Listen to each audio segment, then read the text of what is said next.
welcome to Iron Lotus Tai Chi. I'm Grant. Today we're going to have a look at another section of the Beijing 24. We'll start by going through the form up to the point where we've gotten up to, and then we'll have a bit of a look from there. Okay, so I'll start with my back to the camera over here, and we've got again feet together, nice upright stance. Sinking the weight into the right leg, stepping out to left, out to shoulder width, feeling the rhythm of the breath. Tailbone sinks, breath in to draw up, breath out to sink. Little bit of turn left to turn the ball, left hand under, right hand on top, draw the toe in near the heel, stepping across, weight forward, pivoting around that front hip, part the wild horse's mane and sink. Rocking back, sinking in and down with the hip, turning, close in to hold the ball, stepping, open up and sink. Same again, sinking in and down with the hip, turning, close the ball in, squash the ball, turning the left Hergu point between the pointer finger and the thumb in towards the body a little, and then opening up. Half step in as we turn to the left to hold the ball, rock the weight back into white crane, right hand coming up protecting the side of the head, left hand brushing past the knee, empty step. Turning the body for our long block across, back across, turning to the right, setting up for brush knee, toe comes in, right palm down, sink and turn to brush, step, and press. Rocking back, toe comes up, turning to left, left fingers coming up, and again, left elbow back a little, sink and turn, step, press. One more time, sinking the right hip back and down, turn, right hand drawing up, third and final brush knee, step and press. Extend that press like your arm is being pulled forward. Half step in, then that's released. It springs back into centre. Empty step to play the lute. Turning the body right. Left hand extends forward, right elbow comes back, opening out towards the corner. Hand in near the ear, front palm up, step through, turn. Same again, if we can, we're breathing in as we open up here. Stepping through, breath out, through the centre. Same again, opening up, front hand palm up, step through, nice curve in the step to keep that shoulder width stance. Last one, stepping through, into the hold the ball position, left hand under, right hand on top, toe draws in. Step, tailbone sinking to help bring the arm at the front up, and then a little dip and swing to the corner, grasp peacock's tail, back across the body towards the corner, right forearm to the inside of the left wrist to press, again tailbone is sinking there, up and over to draw back, sink, and again tailbone down to bring the push up at the front. Toe up, turn. At the right toe pivot, draw in, right toe is near the left heel, step across, ward off, letting the back heel go back, turning the body to the corner to grasp the peacock's tail, back across the body, left forearm comes to the inside of the right wrist, again tailbone tucks down, and this elbow mimics the little pivot in the hips here. And then extend, drawing up and back with the wrists, sinking tailbone to push. That's pretty much where we got to last time, okay? So from there, we go into single whip, okay? So we're going to rock back a little, toe comes up, palms turn to the front, right one drops down, and as the body turns, that right toe turns in. This gets you into a bit of a pigeon-toed stance. You can stay in that pigeon-toed stance, or if it's uncomfortable, you can open that left toe a little bit.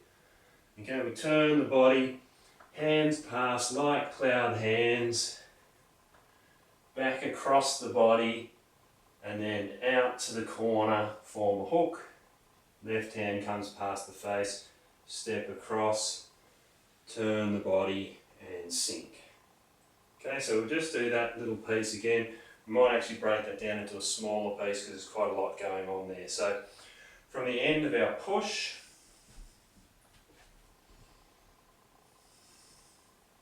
palms to the front, left one at face height, right one protecting belly and groin area, toe comes in. Hands pass like cloud hands, we turn back towards the corner. Okay, so let's just do that little transition there again, okay? So from the end of our push, toe up, draw back, palms to the front, left one at face height, right one protecting belly and groin area. Hands pass like cloud hands, and then we're back facing the corner.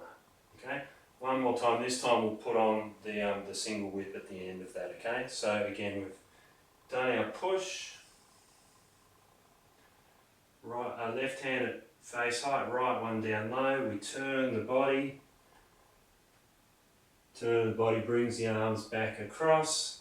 If we can, we want to sink this elbow down a little, extend the hook, turn the body and step across. And again, not just in a straight line here from the heel, really is across and then turn. So if I turn to the camera, back to the camera, you can see I've got this wide stance. I'm not in a narrow stance like this where I'd be all wobbly and tense through the legs and the hips, okay?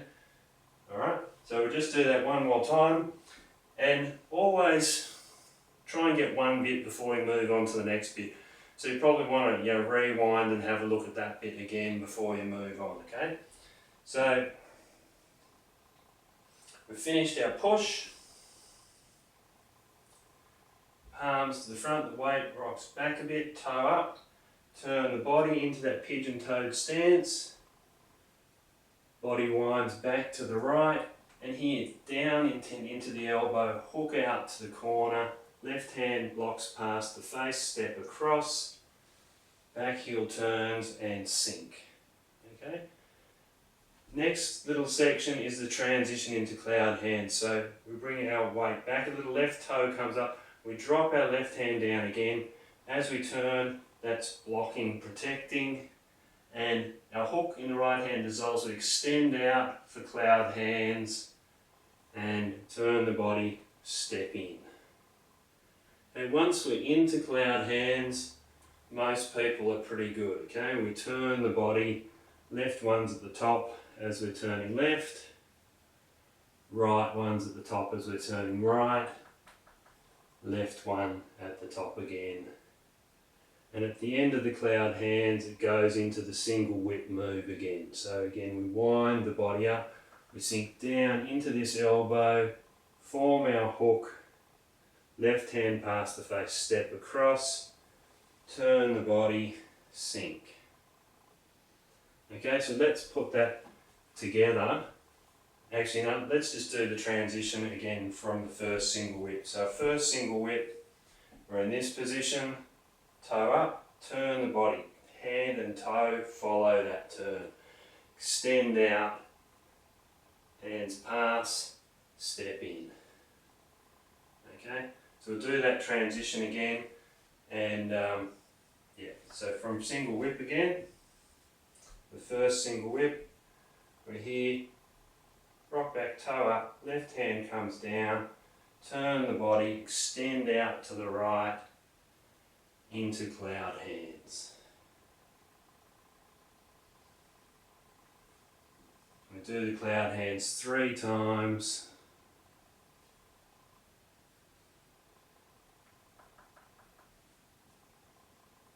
And when we've done our third cloud hands, we're into single whip again. And again, in this single whip, we want to have this feeling of down here, into this elbow, then extend, stepping across, turn the body, back heel opens up. Okay, so we'll put that together from the end of the push. So from the end of the push, where we started up, turn the palms, left one's about face height, right one's down low. Hands pass like cloud hands. Body winds up to the right. Right elbow sinks and then extend the hook.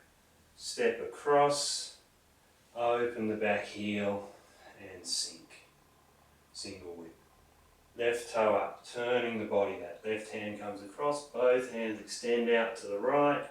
Passing for cloud hands. We step in. We do this one 3 times.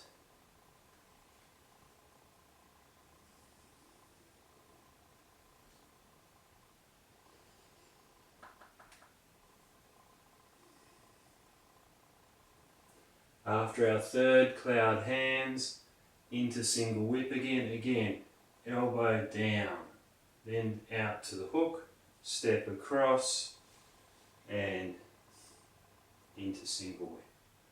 Okay, from single whip, we're going to high pat the horse, and here again you'll see a couple of variations of this. Sometimes you'll see people go both hands palm up and fingers extend. Sometimes you'll see them go right hand palm up, left one palm down.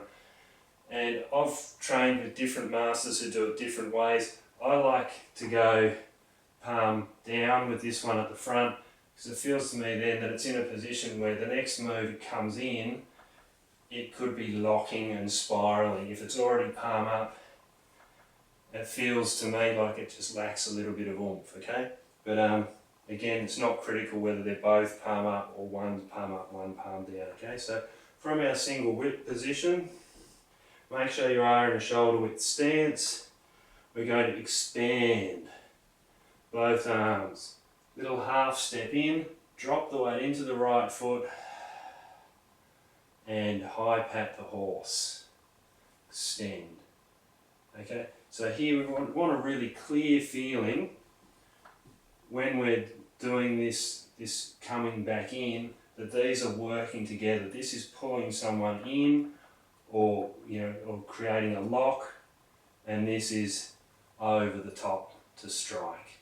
Okay, so same again, from single whip, expand, half step in, drop the weight, body here is turning a little bit left to square us back up, extend the toe, so just a little bit, okay, so that we're square, okay, so we'll just do that transition again, single whip, nice and sun down, expand, and then half step in, spiraling in, and extend.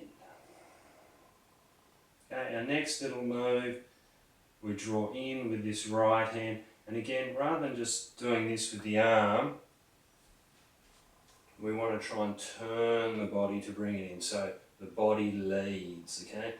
As that's coming in, this one is going a little bit like this, so again, if someone's grabbed this and you pull them in, this can give them a little bit of a jab around this sort of solar plexus, belly area, side, whatever's facing you kind of thing. So from there,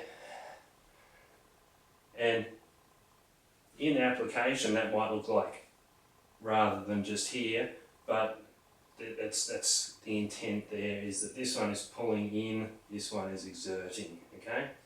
So let's just do that again from that single whip,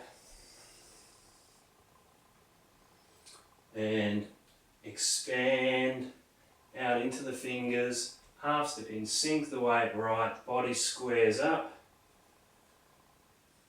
and then this one rolling in as we turn the body a little to draw it in, little extension here, okay?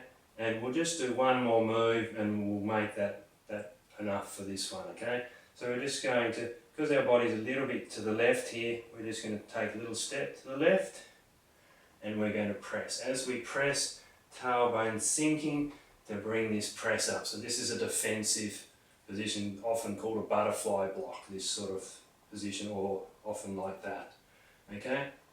And then it's, again, a defensive, open, spiral, like we do in the Shavasana, drawing in, setting up for the next move, which would be a kick, okay? So let's just put that together from the beginning where we started this lesson up to that point. So if we do our expand, roll back. This is where we were at the end of the last lesson. We finished just there with our push. Palms to the front, toe up, we draw back a little, and again, hip sinks back and down, not up if we can help it, okay? Turning, hands pass like that, hands turning back out to the right, send that hook out to the right, turn the body, block past the face, step across, back heel back, sink. Front toe up again, dropping this hip in and down. Turn the body. Extend both hands out. We're ready for cloud hands. Turning the body to step in. Turning the body again.